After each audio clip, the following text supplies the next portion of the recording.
خوشبو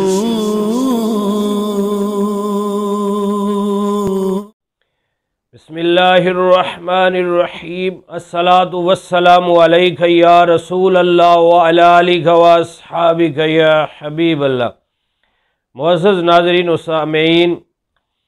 شیخ طریقت امیر اہل سنت امیر دعوت اسلامی حضرت علامہ مولانا محمد الیاس عطار قادری رضوی دامت برکاتہم العالیہ اپنی بہت ہی پیاری کتاب فیضان سنت کے باب فیضان بسم اللہ شریف میں طبرانی صغیر جلد پہلی اس کے حوالے سے یہ حدیث شریف نقل فرماتے ہیں۔ اس حدیث کے راوی بہت ہی پیارے صحابی جن کو حافظہ بھی پیارے محبوب صلی اللہ علیہ وسلم نے عطا فرمایا، جناب ابو ہریرہ رضی اللہ تعالیٰ عنہ، آپ فرماتے ہیں کہ مجھے سرکار دو عالم نور مجسم صلی اللہ علیہ وآلہ وسلم نے ارشاد فرمایا کہ اے ابو ہریرہ، جب تم وضو کرو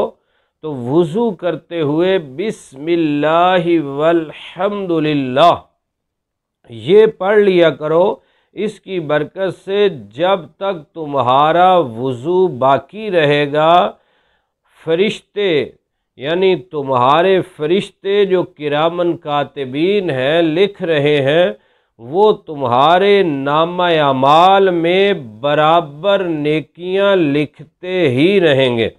تو کیسی پیاری حدیث شریف ہے اور کیسا پیارا وظیفہ ہے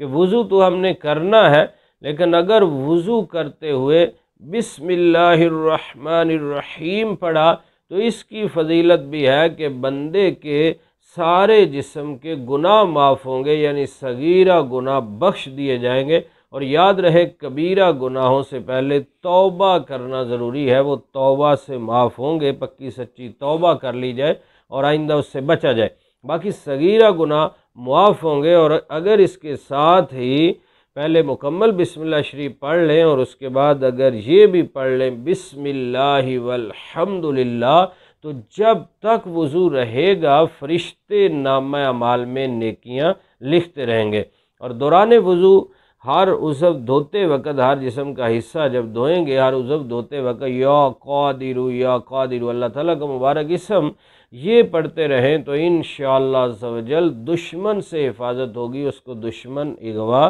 نہیں کر سکے گا۔ اللہ رب العزت ہمیں یہ وظیفہ پڑھنے اور آگے بھی بتانے کی توفیق نصیب فرمائے، آمین بجاہ النبی الامین صلی اللہ علیہ وسلم۔